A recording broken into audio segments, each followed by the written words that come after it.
right, I am here with Elizabeth Tabish. Some of you guys may be familiar with her playing Mary on The Chosen. We're going to talk about that in a little bit, but what I'm most excited about is Elizabeth stars in a movie called Between Borders that's about to come out.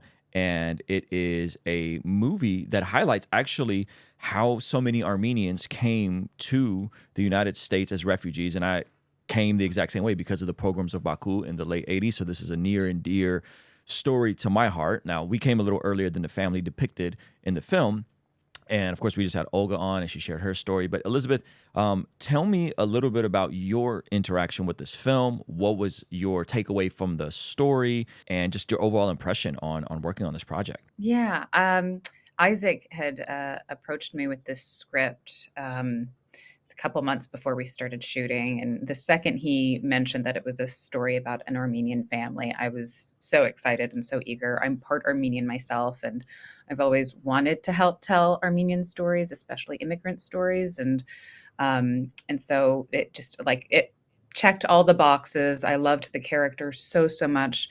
The fact that it was based on a true story and a real family, and I got to meet them and interact with them and kind of learn their story through them as well as the script was really special. And it's my first feature film where I've been a lead, so it was really all very Mhm. special, just from beginning to end, and it's been a blast to do it.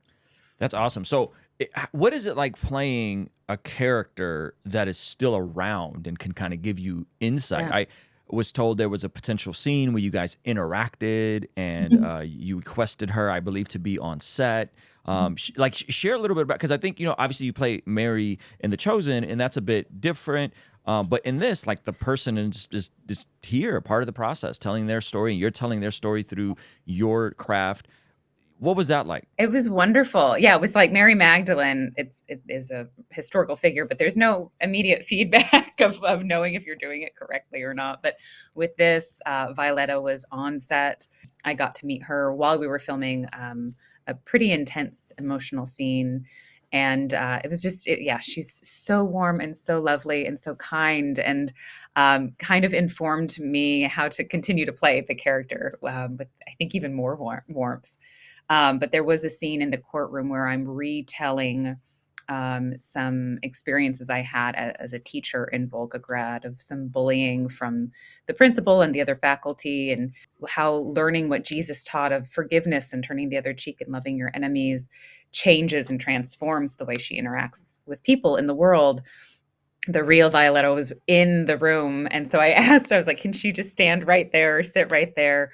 And Mhm. so I kind of got to retell her own story to Mm. her, which Mm. her reaction was informing my reaction. And it was just a really kind of uncanny, unusual opportunity as an actor to get to have that immediate reaction while And, we're, and you know. where in the room was she during this? It was like a monologue you gave in a courtroom, right?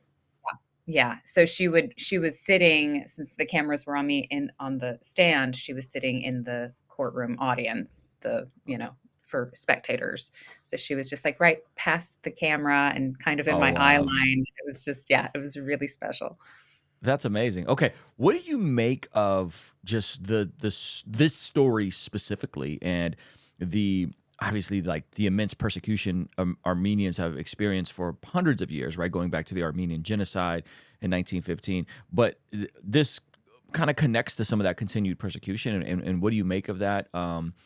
And how do you like process all this now being immersed in telling this story specifically? Yeah, I mean, I think that there have been so many chapters to the Armenian story and the Armenian plight, and there have been so many different areas where it's occurred, and this one sort of showing lots of different stages of the harassment, threats, and racism towards Armenians in all these different parts of the world. It's, we start in Baku in Azerbaijan, and the threats are so violent and so dangerous. They have to leave immediately. And then when they go to Volgograd, Russia, they're allowed to stay there technically by the government, which was wonderful. But the tensions that they experienced and harassment from the people they interacted with, was it never really felt like home, and it never felt safe, and it never felt like the right place for them to raise their daughters.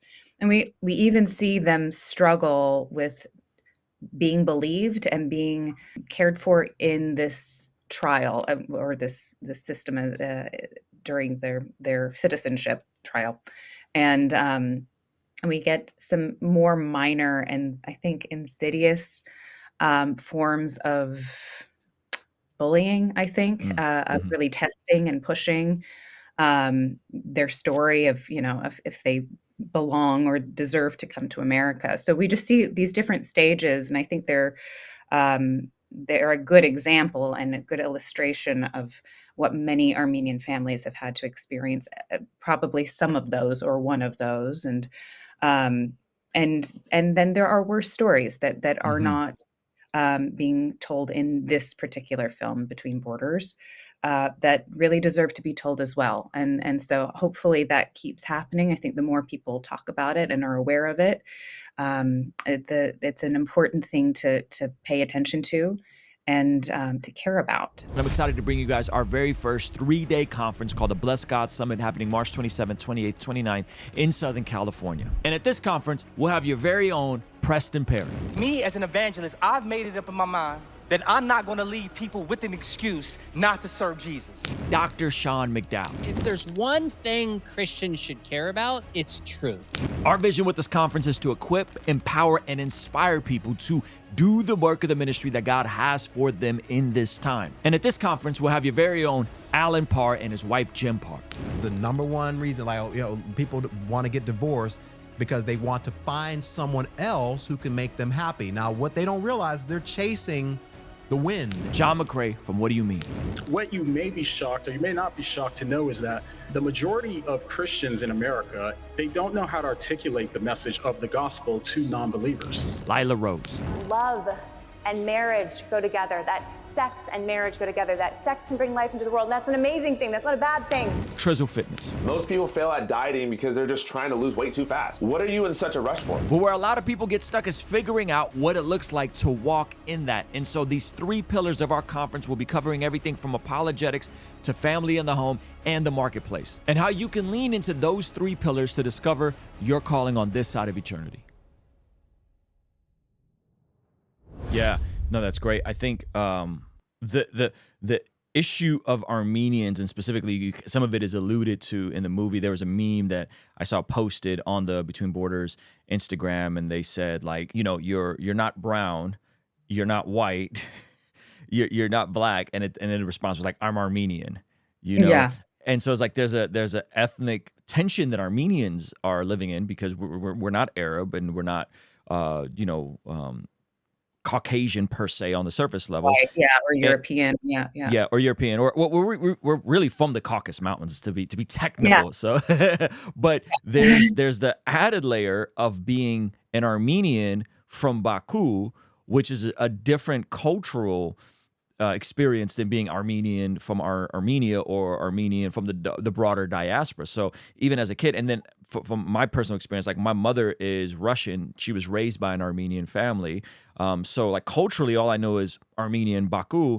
But then, like, I'm more fair skinned. So we actually ended up staying behind in Baku and kind of handling all the affairs because we didn't look Armenian. So there's like another layer to the ethnic identity aspect. And so for you, you said you grew up hearing your grandparents speak Armenian, right? What does the identity aspect and why do you want to tell these stories in terms of how it's connected to your personal story? I never really knew growing up what being Armenian necessarily meant. I just knew that my grandmother and great grandmother would speak to each other in Armenian, and it sounded so beautiful. And my great grandmother would cook the food, and there was a real pride in being Armenian.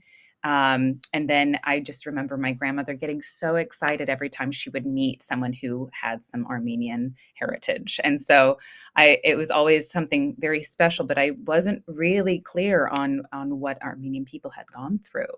I think I was sort of protected from that for a long time. And my grandmother lived in Iran, in Tehran. She grew up there, and Australia. So she was always she and her family were always immigrants. And then she ended up in Pawnee, Oklahoma. And so she had experienced in Australia and in certain parts through their travels, certain types of racism.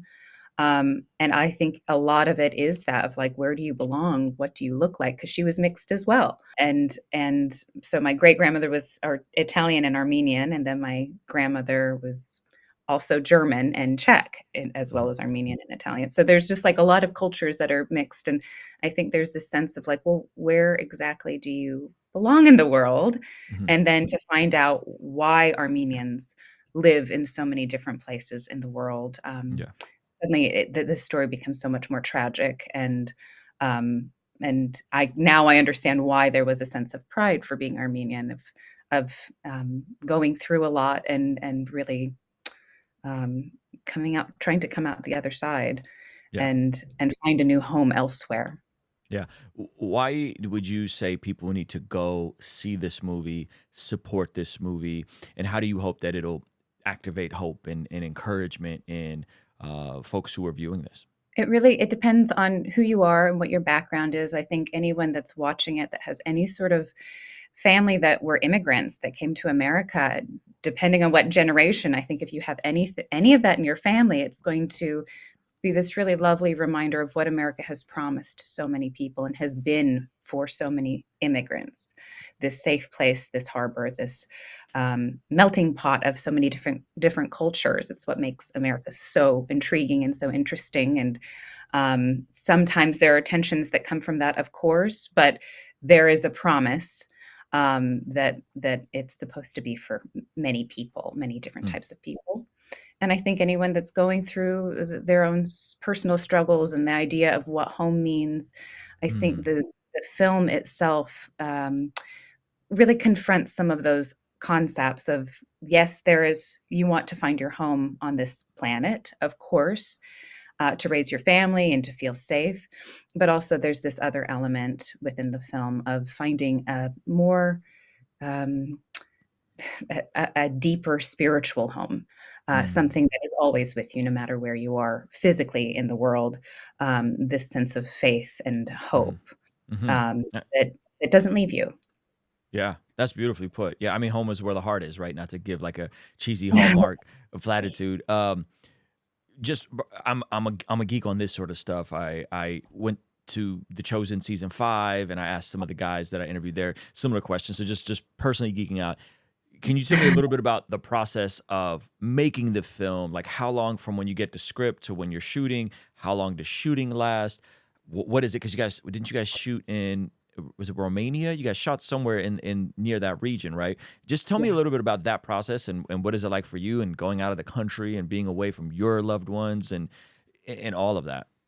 Yeah, we shot the whole thing in Bucharest, Romania. It was beautiful and wonderful, and the people were fantastic. The actors in this, many of them were cast from Romania, and they are some of the most incredible actors I've ever worked with. They're all so well trained, and they're all doing like 5 different theater shows at the same time. They're just so talented. And the crew was fantastic. We shot, I believe it was 5 weeks. And it was it was sort of, I got the script maybe a couple months before that, and really dug into it and got excited about learning the accent and the sort of attitude of the character. And then when we wrapped, well, when I first got there, I was sick. I had a sinus infection. And that first week that we filmed was all the scenes when we get to Volgograd, Russia. And it's this really terrible little apartment with no heat and everything. So it kind of worked out that I was feeling terrible. While You were sick and felt bad in the movie, so it for a was moment. authentic. Yeah. And then by So- the end, it was, I was finally healthy and doing the more, healthier scenes.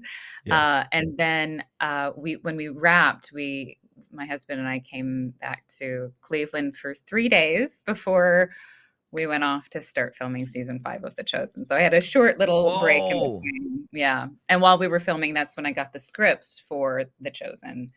And so, it was Wow. shuffling a lot of papers that month. Wow. So you said 5 weeks. You got gotten the script a little bit before that. How long are these days, and how hard is it to memorize all these lines? I mean, you said you got the chosen script a little bit before that, and are you memorizing the day of? Are you trying to go in with it fully fleshed out? Can you guys punch scenes, and is someone there helping you? Because that seems like a lot of stuff to retain in fairly short bursts. I get so nervous about forgetting my lines that I if I can get the script ahead of time, I'm just obsessed with it, and I carry it around with me everywhere. Like I love going over my lines. So I felt confident with that going into Between Borders because I had it for a couple months.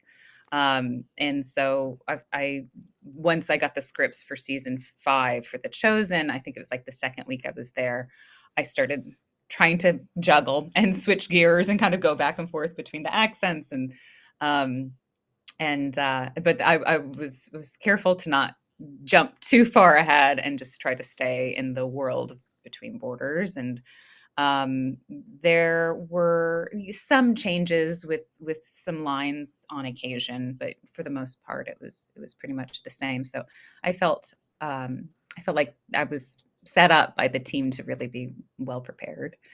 But yeah, otherwise I'm always nervous about like losing the accent or doing something wrong or forgetting a line or whatever. But I have to remember, like, this is film. It's not theater. You can do another take. But we had such a limited time to film this. We had 5 weeks, and the director and the DP, they didn't do a lot of coverage. So they did the takes for the line that they were going to use that type of frame for. So there was just like we kind of had to get it done in a couple takes, and there just wasn't enough time to explore too much beyond what we had. So And yeah. are you memorizing the day of, or are you trying to memorize the entire script when you get it? What is that, and having to like perform? I try to memorize it way ahead of time. Wow. I want to be able to rely on muscle memory if Mm, I get nervous, which I do. And I want to have it so in my head that I can play with it the day of. So I got it. don't have to be searching for the line because you never really know what mood you're going to be in or what the mood on set is going to be. Um, and sometimes there's like I don't know. I try to be as prepared as possible. You don't know what's going to happen, and you don't know what other actors are going to be giving you. So the last thing I want to be focusing on is the line and saying Mhm. the actual line. And I don't want to waste time by trying to search for it. And so I try really hard to be super prepared with that so that I can play the day of Yeah. and try to find different ways of saying it and react to the other actors and everything and stay in it. But yeah, that's my process, all based off of my own fears. Well, you know, little anxiety can have its purpose in situations like this. Hey, thank you so much for checking out the video. Please be sure to comment below and subscribe and all that good stuff. And check out this other video that YouTube seems to be recommending just for you. Let me know if they nailed it. All right, I'll see you over there. Peace.